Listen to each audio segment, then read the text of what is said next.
Life Management Science Labs would like to acknowledge that we live and produce this podcast on the traditional lands of the Wurundjeri people. We'd also like to acknowledge the traditional owners of the lands of our listeners and our international colleagues. We'd like to pay our respects to their elders past, present, and emerging.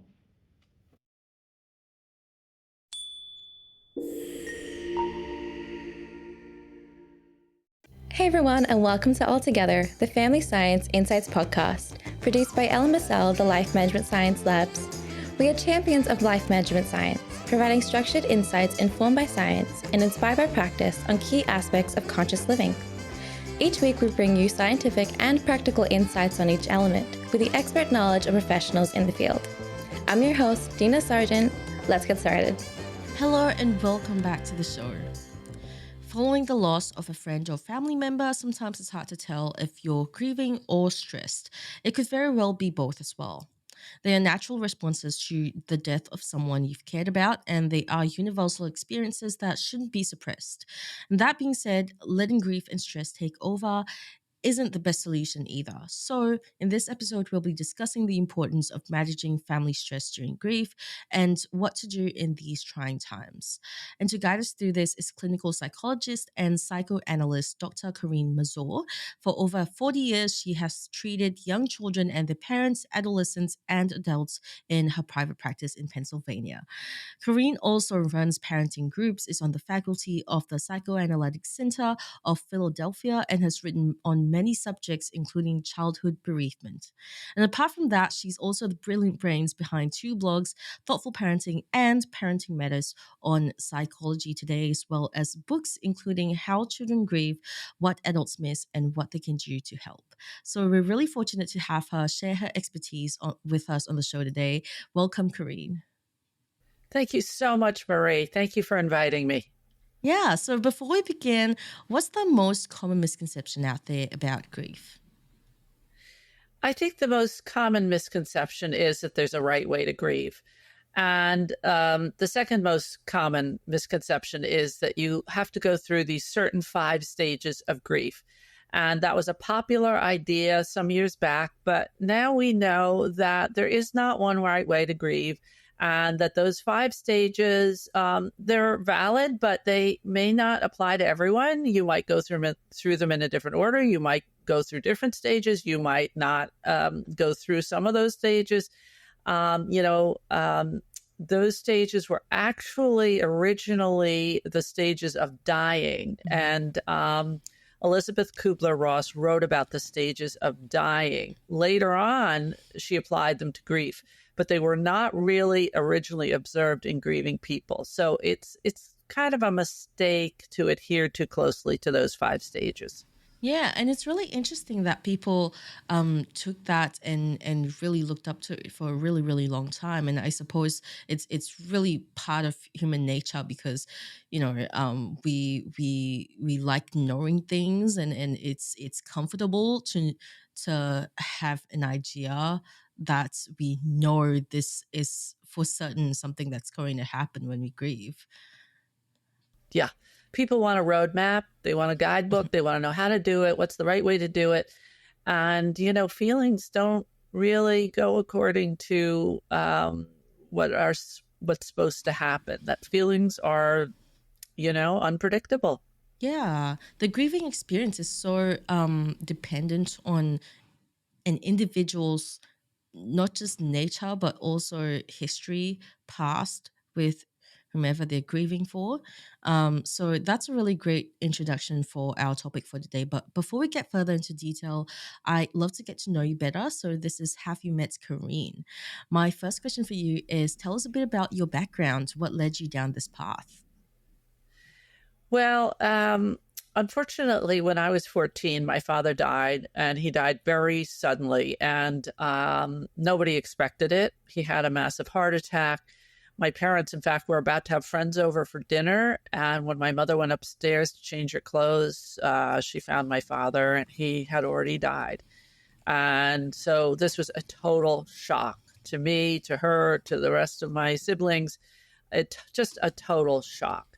And quite honestly, I had no idea how to react. I didn't know what to do. I didn't know how to mourn. I didn't know what I was supposed to do. And it took me years, really, to process his death. I think I'm still doing it, and I'm pretty old, actually. And so when I decided to become a psychologist, obviously I had to figure out a specialty in the field. I had to figure out what I was going to write my dissertation on. And I had seen a couple of little children in the clinic where I worked who had lost a parent. In both cases, they had lost a parent to suicide. So I thought, well, I think maybe I'll write on childhood bereavement. And, they say that all research is me search. And that's kind of what this was. It was a way to understand myself and my own grieving process and what I had processed and what I hadn't and why I responded the way I did when I was 14. And I learned a lot in that process, but I'm still figuring it out. And what were the biggest lessons that you learned? Well, it took a certain amount of introspection, but I realized that my mother really didn't know how to mourn either, and that she really couldn't help me very much because she was pretty shocked and pretty numb and did not show her sadness and really did not have emotional availability for me. So one of the things I learned, through my own experience is that parents really need to get help for themselves first before they can help their children. If they're having trouble feeling their feelings or knowing how to grieve or knowing how to help their kids, they really need to be able to reach out and get some help first. And my mother didn't do that. I mean, this was years ago and people didn't go to therapy so much. They did, but not as much as now. And she just wasn't that sort of person. She just kept it all in, and I did the same thing.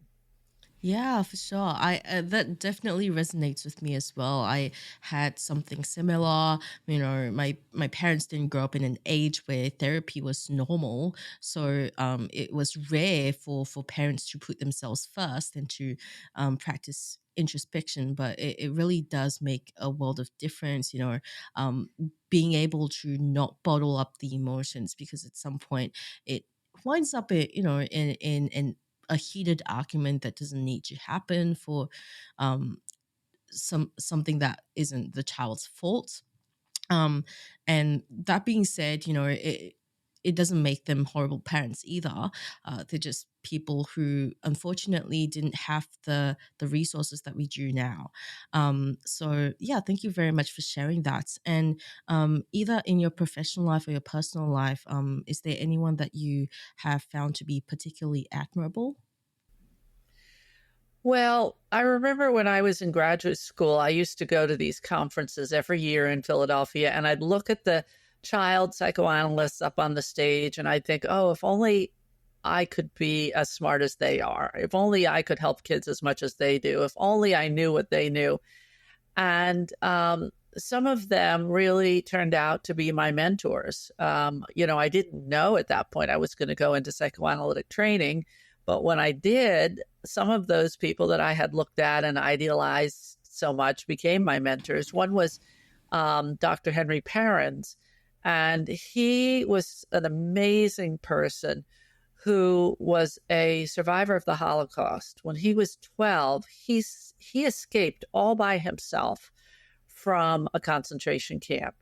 And then he, one way or another, eventually got to the United States as a child and was placed with a family, and eventually went to medical school and became a child psychiatrist. And he devoted his whole life to helping children and parents. And he was just an amazing man. And I learned so much from him. And he was so generous with his time and his expertise. Yeah. What have you learned from him?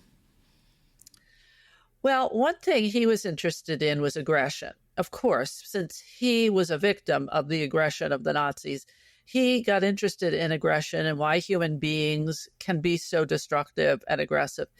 And he worked on Freud's theory of aggression, and he changed it a little bit. He discovered that human beings have an aggressive drive, as Freud said, but it's not always destructive, that there can be a hostile, destructive, aggressive drive, and there can be a productive constructive aggressive drive. And I found that idea so helpful because we often wonder what motivates one person and why is another person so passive.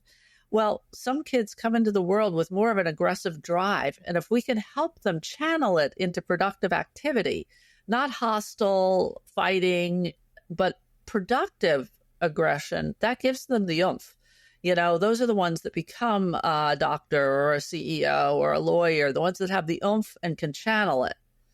Yeah, so that's a very useful concept, I find. Wow, that's fascinating. Thank you so much for Yeah. sharing all of that with us, Corinne. Now let's move Yeah. on to the interview. And to start, what is your definition of family and family stress? Well, family is whatever you want it to be, obviously. Sometimes family are just the people you're related to. Sometimes family are people you've chosen to be around you, your friends, the people you've known over many years. Sometimes the family that you value is the one you married into. Really, really can be anything that you want to define it as. I don't need to define your idea of family. And family stress, obviously, is just when anyone or more people in the family are stressed. A family is a system. And if one person is ill, or if one person is anxious, or if one person is feeling a lot of stress, it's going to affect everybody else. Like in any system, one part affects all the other parts. Yeah, and how would you define grief?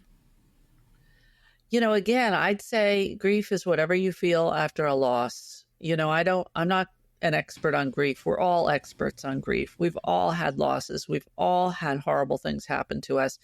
Grief is just what you feel after a loss, after a very difficult traumatic event. It's whatever you feel. It could be sadness, it could be anger, it could be shock and numbness. Grief can take a lot of forms. And how would you describe the correlation between grief and family stress?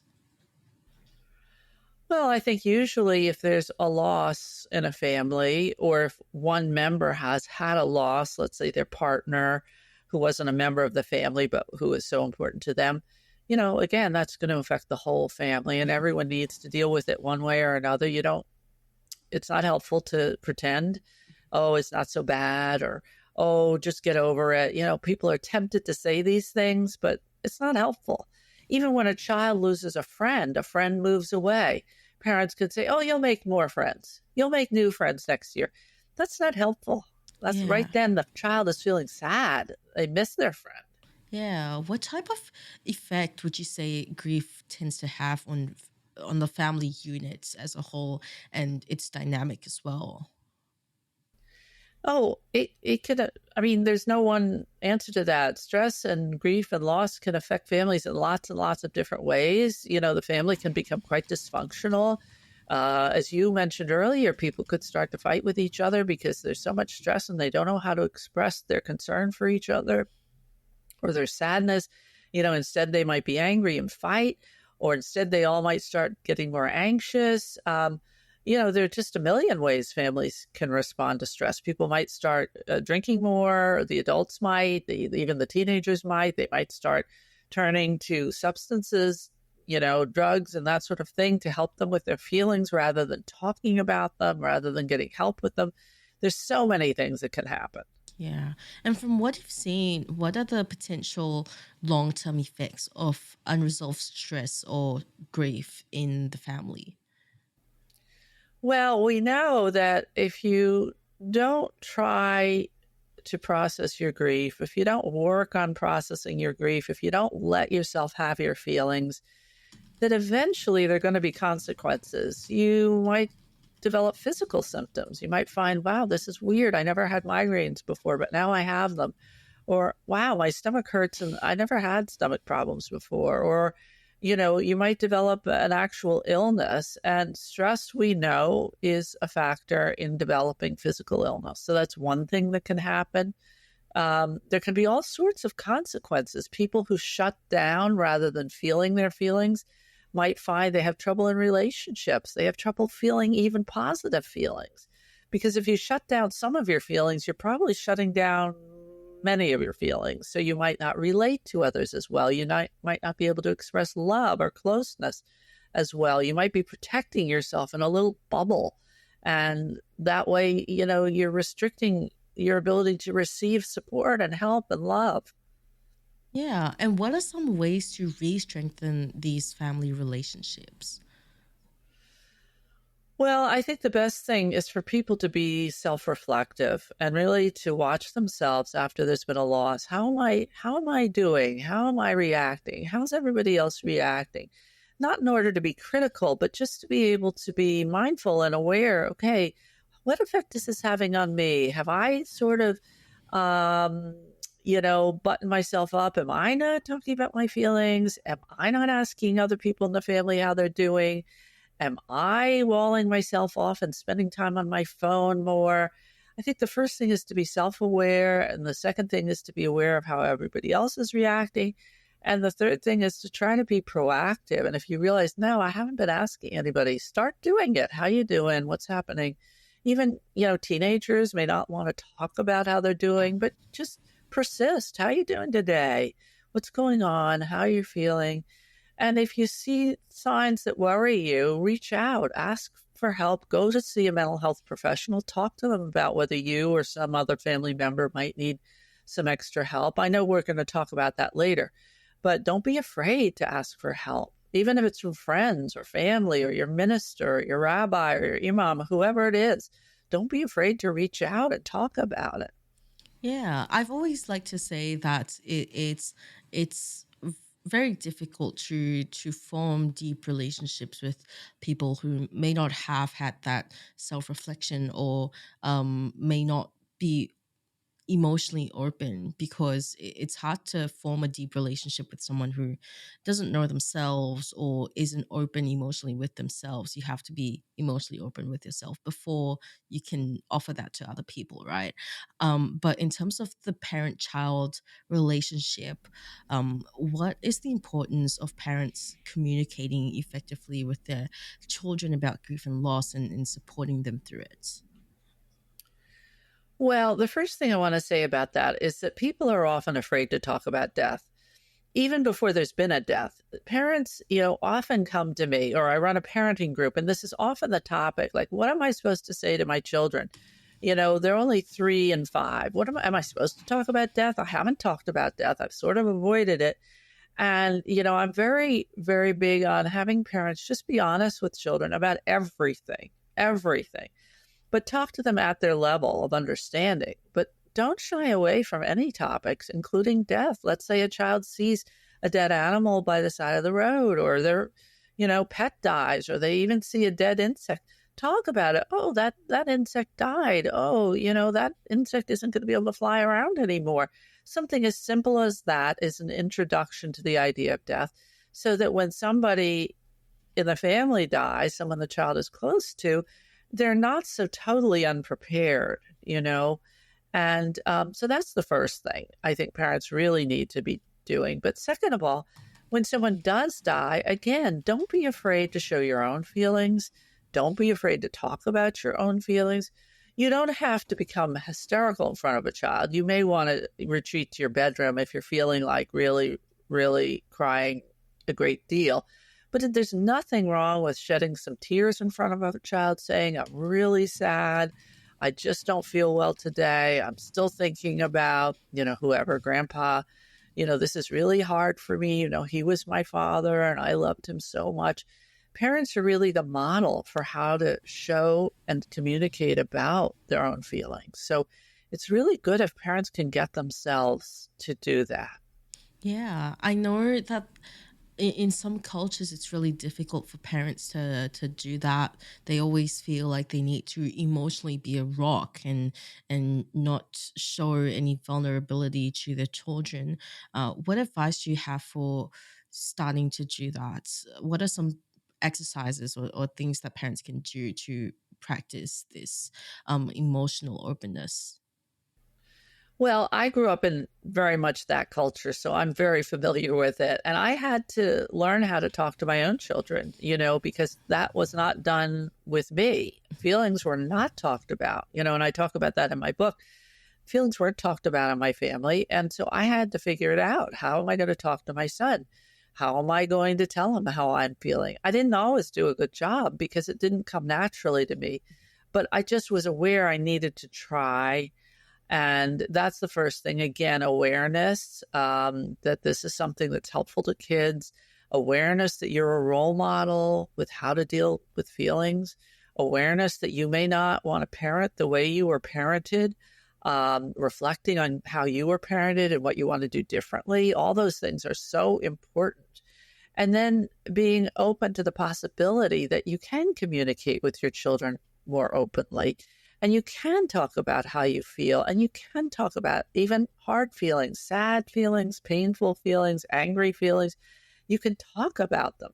And if you cry in front of your child, or if you get angry, later on, after the storm has blown over, you can then go back and say, I know I got angry with you earlier, but it's really because I was so sad about Grandpa, and I'm sorry, and it was really coming from my own sadness. That's what that was about. You didn't really do something wrong. Yeah. And what is the role of rituals and traditions, especially during grief? What is the importance of them? Well, rituals can be really helpful, and not everybody has a tradition to draw on. These days, a lot of people aren't religious. They've left whatever religion they were brought up with, or they don't particularly ascribe to those beliefs. So whether you have a religious belief system or you don't, it is nice to have some rituals. So they can be the rituals that come from your religious practice, or they can be rituals you made up in your own house. It doesn't matter as long as you've got some.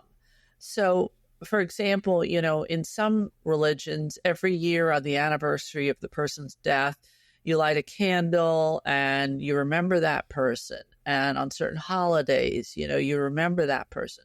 But let's say you don't have that religious belief. In your house, you could have once a year on the anniversary of the death a special meal, or you could make the dessert that person loved the most and all think about that person, or tell funny stories about that person. Or you could have a place in your house where you set up a little memorial with photographs of that person. You can do it any way you want, but it's good for children, especially to have a way, and to know, yes, when we get to this time of year, I'm going to remember Grandma, and I'm going to look at her picture, and I'm going to think about her, and I'm going to hear some stories about her, and we're not forgetting about her. Yeah, some rituals could even just be going to the burial grounds. I actually don't have any experience with going to the cemetery because we don't do that in my family, but I assume that's what they call it, burial grounds, where people Cemetery. yeah, the cemetery. Sorry Yeah. about that. That's I've all actually right. never been to a cemetery, so I have no idea. Or the place where people keep the ashes. I actually have been to those places, but I don't remember what they're called. This is Yeah. embarrassing. No, But this yeah. is perfect. No, it's perfect because a lot of people who are coming up now don't have experience with cemeteries. They don't have experience knowing what to do. They've never been to a cemetery. They don't want to go to a cemetery. So that's why I said, really, you can make up your own rituals. You don't have to go to the cemetery if you don't want to. You can do something different. And parents shouldn't force a child. Let's say they're going to have a funeral for the person who died. They can talk to the child, even very young children, 3 and 4, and explain, today is the funeral. This is when we say goodbye to Grandma. A lot of people are going to be there. Some people will be crying. She'll be there in her coffin. And do you want to come? Do you want to be a part of that? And if the child doesn't want to come, they can stay home with a relative or a babysitter. And if they want to come, I think it's fine to let them come. But they shouldn't be forced either to come or to not come. I think it's good to talk to them and ask them, what do they want to do? And to explain everything that's going to happen. And even if they don't go, to tell them about what happened. And if they want to go to the burial site, fine. And if they don't, fine. Yeah. And during periods of grief, it's exceptionally important in most cases to have some lighthearted moments as well. What advice do you have for assessing what the appropriateness is for the situation, whether it's a good time to make a to um generate some kind of lighthearted moment? Well, every family's different. Every situation is different. But I find that often at funerals, there are lighthearted moments. People give the eulogy, or, let's say in Philadelphia, we have a lot of people who are Quakers, so there's no formal eulogy, but people just stand up in Quaker meeting and say things about the person who's died. And oftentimes people will say funny things. And you're right, that can be a relief. And sometimes memories are funny, and that's fine. What I would say is that parents sometimes try to get children to be more lighthearted around a loss. And they'll say, oh, let's see a smile, or, oh, remember that time grandma did such and such, burned the dinner, ha, ha, ha. Well, a child or a teenager may or may not appreciate that. And you don't want to try to force someone to have a lighthearted moment. These things need to come naturally. And if you're telling stories and everybody laughs, fine. And if you're telling stories and people cry, fine. Yeah. And with regards to the grief periods after a funeral, for example, it can be quite elongated for some people. When is it the appropriate time to seek professional help? Well, let me say two things. When you talked about the grief period, I think it is helpful to have a formal period of grief after someone close dies, like in a family. Let's say a parent dies or one of the children dies. I think it's helpful not to go back to work right away, not to send the children to school right away. I think it's really important to have at least several days where people don't do their normal activities, where they're allowed to have their own feelings and thoughts. Some people say, oh, it's better to, after you fall off the horse, you should get back on again and start riding. And, I don't agree with, well, when it comes to horseback riding, that's fine. But when it comes to grief, not so fine. Maybe it's better to spend a little bit of time, a few days a week, mourning. But then, I think grieving takes much longer than that. And we often say a year to 2 years is a perfectly normal grief period, that people will continue to be sad. They'll continue to have lots of memories. They'll continue to miss the person. But I really also want to say there's not an ending. There's no formal ending to the grief process. If you lost someone you really, really loved, you're going to miss them for the rest of your life, probably. You won't be as sad as you were in the first month or the first 6 months or the first year, but you'll still remember them and you'll still feel sad. So I think the key to seeking professional help is if somebody, after, let's say, the first 3 or 4 months, is still not able to get back to doing their work at work or their schoolwork at school, if they're still not able to talk about what happened, if they're still sort of in their own little bubble, that's not a really positive sign. And you want to keep an eye on them.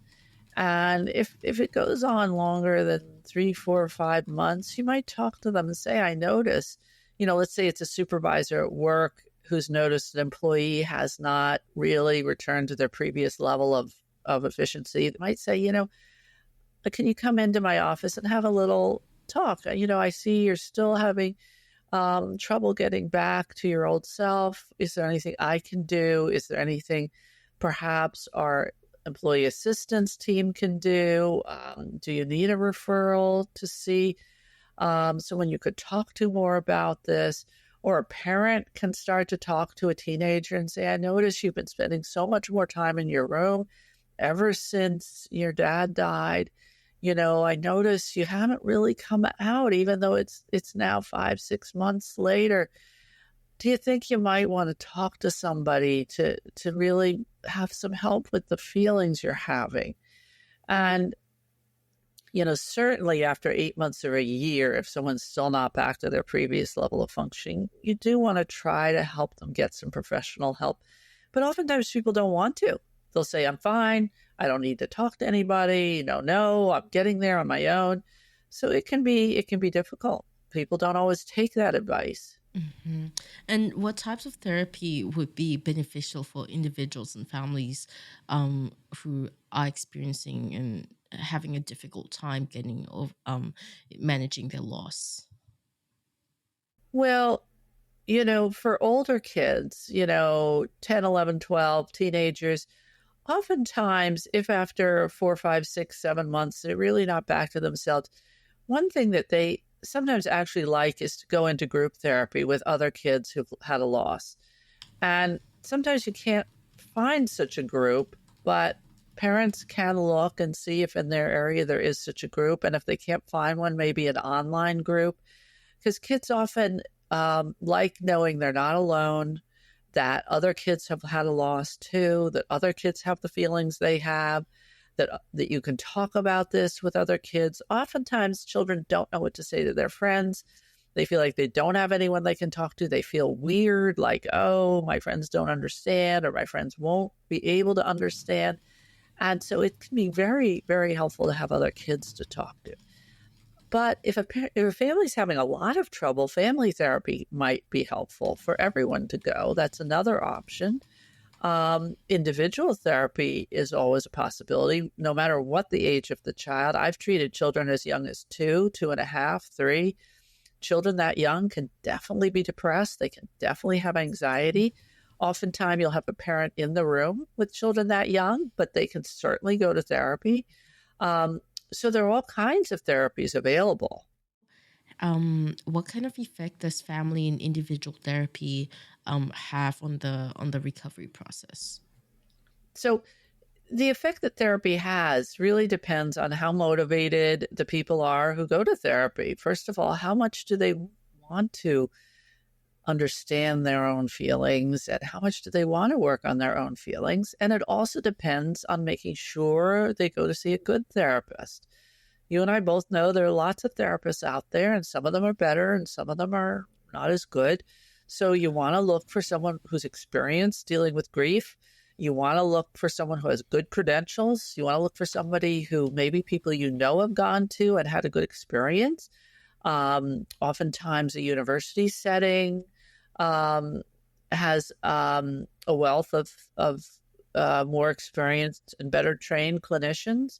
So if you go to a good therapist and if you're motivated to work on yourself, therapy can be extremely helpful to children, adolescents, adults, of people of all ages. But it does depend. It's the therapy itself is not going to fix you. You know, you've got to be invested and involved and working and willing to open up a bit, little by little. Yeah, it's a really important point that you raised as well about finding the right therapist, because I found that sometimes the it just isn't really quite, the connection between the therapist and the patient isn't quite there, and sometimes you need somebody who can wholeheartedly understand what you're going through. That's really important part of it. And just because you had one bad experience with a therapist potentially, which isn't very uncommon, doesn't mean that you should write off therapy as a whole. Totally. And you should also feel free to go to a couple therapists for a first visit and see who you like best. And you should also feel free to ask for what you want. I want a woman. I want a man. I want somebody who's young. I want somebody who's older and more experienced. Think about what you want and then find that therapist for yourself. Yeah. Well, thank you so much for sharing all of that with us. Now let's move on to the practices and habits section. So, what is a habit or activity or exercise that you'd recommend practicing to manage family stress during periods of grief? Well, I think the first thing, again, is to be aware of yourself and your own feelings, to be aware of how everyone else in the family is doing, and to allow for people to feel differently. Not everyone's going to feel the same way. Allow one child to retreat to their room for a few hours to play video games. Allow another child to ask a million questions and talk about what's happened. Allow people to be themselves and to express themselves the way they feel natural doing so. But at the same time, I think it's important for families to talk about how they're doing. And you don't have to have a family meeting per se, but maybe make sure that you're keeping things around the house normal. Have some family meals. Make sure you're all sitting down together at least, some nights of the week. Make sure at those family meals you don't pretend that everything's just fine. Talk about how's everybody doing, or how you talk about how you're doing yourself. Model. Parents and the adults in the family need to model how to grieve and how to talk and how to be open about feelings. I think it's also good if people can have outlets outside of the family, friends they talk to. If they like to do exercise, I think exercise is always a very good stress reliever. No matter what you like to do, whether it's running or kayaking or bicycling or going to the gym, even for teenagers and kids, older kids, running, walking, taking walks. I think everyone needs stress relievers, making sure everybody's eating. After a loss, sometimes the eating habits just go haywire and people are just snacking all day and nobody's watching what anyone's eating. Sometimes there aren't regular meals for a while. Try to keep things regular. Try to keep good food around. Try to make sure everybody's doing what they need to do in terms of getting rest. Keep the bedtimes for kids and for teenagers. So, the normal things that have to do with relieving stress and staying healthy apply during stressful periods. They're just harder to manage. They're harder to keep doing. Yeah, what you've shared seems to be something that will be particularly helpful in getting through those tough times. But what are some of the biggest challenges in trying to maintain some of that normalcy during the grieving period? Yeah. Okay. So we have to try to understand each other, and that's not always easy. And some people do tend to retreat. And even the parents, when there's been a loss, let's say one of the parents' has died, that parent may not be as available, and that parent may not feel like cooking dinner, and that parent may be going to bed early. And so things can get out of whack around the household, and the other parent may have to pick up the slack. And the other parent may not like doing that. The parent may feel resentful about having to do that. There's so many issues that can come up. The parent might not be a good cook, so they're going to order in pizza every night, which isn't so helpful. Somebody might not do any grocery shopping for a while because they don't feel like going out. And so it is hard to maintain regular meals. It is hard sometimes to get the kids to go to bed when mommy's already gone to sleep, and she's the one that usually puts the children to bed. And so it's very, very important for people to recognize when they need help. Maybe they need a relative to come in for a few days, a few weeks. Maybe they need the neighbors to start providing dinner. Sometimes neighbors will get together and have a rotating meal train. Even Facebook, you can organize a meal train. So sometimes people need more help than they're getting, and they need to be able to ask for it. But mostly people don't like asking for help. So a lot of things can get in the way of maintaining normalcy, but it is important, especially when they're children, young children, to try to have some kind of normal routine that continues after the death, so that kids feel safe. Yeah, thank you so much for sharing all of that with us, Corinne. Now, what overall, what is your best advice for those who are going through tough times like this? Well, I'll reiterate what I just said. Don't be afraid to ask for help. Oftentimes people will say, when you've had a loss or something difficult happen in your life, they'll say, just tell me whatever you need, I'll do it. And people never want to say what they need. They never say anything usually. They just say, oh, thank you, thank you. But we have to change that. We have to be able to say, I really could use a night out. Would you mind babysitting, do you think? Or my 100%. husband and I really a night out. Would you mind coming over just for a few hours? Or, I'm really not up to cooking. Do you think you and a couple other people could get together and just provide meals for 3 or 4 nights? It's hard to ask. It's really hard. Yeah, 100%. And I found that as somebody who has supported people through grieving periods, I found that what's particularly helpful sometimes is because people are afraid to ask for help, and sometimes the general statement, "Let me know if you need anything," can be pretty blanket, blanket statement, and can be construed as just a courtesy kind of statement and not genuine. What I found to be particularly helpful as well is extending a specific offer to assist. So something like, "Would you like me to take the kids on any day, or would you like me to bring you food?" Something like that is a lot more helpful as well.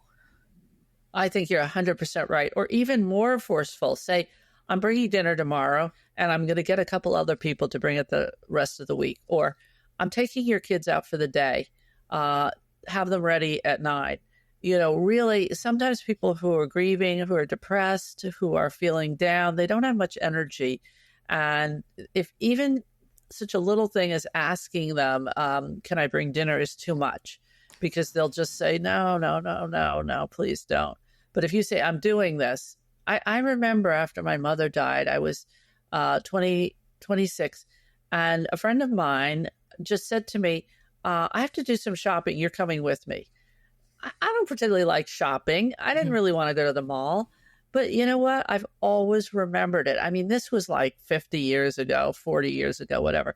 I still remember it. It was such a kindness because she took me out. We went somewhere. It got me out of my own head. It was so helpful. Yeah, for sure. And it also feels like somebody's solidly offering something rather than I'm asking a favor from someone, which really, really helps. Yeah. Well, now let's move on to the open mic section. This is your opportunity to talk about anything that you're passionate about that doesn't have to be related to the topic. So the floor is yours. Please take it away. Thank you. Well, I have to say, I really haven't even begun to talk about this topic. It's such a huge, huge, huge topic. And the topic, especially of children and how they respond to grief. I mean, that's why I wrote the book. There's just a lot because children respond to loss depending on their personality, depending on their age, depending on their stage of development, depending on so many things. And so we have to think about it according to, how does an infant respond? Does an infant even notice if, let's say, horrible, but sometimes mothers get sick and die? Does an infant even notice if her mother isn't there anymore? Does a 2-year-old even notice? Does it affect a 2-year-old? Sometimes people say, "Oh, if the child doesn't remember it, it doesn't affect them." Well, I'm here to tell you it does affect them. And even a loss of a mother at the age of 1 month affects that infant. And toddlers, they may not remember what happened, but they are affected by a major loss. Absolutely, 100%. And that's what my book is all about, is I look at each and every age and stage of development. And I talk about how kids understand death, how they respond to loss, all the different ways they might feel. And I couldn't fit that into 2 hours or 4 hours. There's just so much to know. And so, I do recommend, if somebody has had a loss in their family, that they get my book or another book on grief in childhood, and they educate themselves, because it's just a huge, huge amount to know. Yeah, thank you so much for sharing all of that with us, Corinne, and for spending your time with us today. We'll link the books in our show notes. But apart from that, if our listeners want to find out more about you and what you do, where can they go? Well, I'm not big on social media, I will tell you that. So really the only places would be to read my books or to go to one of my 2 blogs. They're both parenting blogs. And I think you mentioned already, one is on Psychology Today, and it's called Parenting Matters. And the other is just called Thoughtful Parenting. So you can read those blogs. There's lots on loss, but there are all sorts of other topics on there too. So those are the best ways. Or, I'm very much on Google. If anyone wants to contact me directly, if they have questions or they need resources or they need help of one kind or another, I'm very open to people contacting me directly. That's fine too. Amazing. We'll add all those links into the show notes. Thank you everyone for tuning in, and we'll catch you in the next episode. You've been listening to Altogether, the Family Science Insights podcast, produced by the Family Science Labs, a division of LMSL, the Life Management Science Labs. More episodes are available from 10 life management perspectives and can be found by searching LMSL on Apple Podcasts, Google Podcasts, Spotify, and other podcasting apps available on your devices. If you enjoyed this episode, please consider rating our show, sharing it, and subscribing to our channel, as it helps other people find it so that we can grow and bring you more quality resources. More of our work can be found on our website at fa.lmsl.net, where you can join our movement.